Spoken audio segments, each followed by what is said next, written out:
السلام عليكم ورحمة الله. بهالإطلالة الرائعة البحرية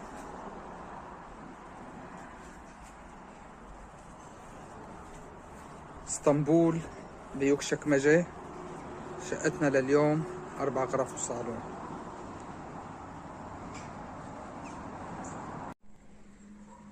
هاي من داخل الصالة طلتنا البحرية. الشقة طابق تاني. من هون في عنا بوابة على البلكونة.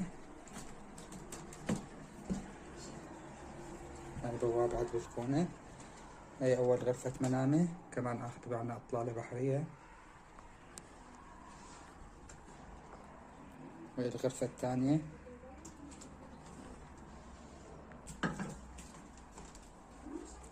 هاي باب الشقة. هاي الغرفة الثالثة.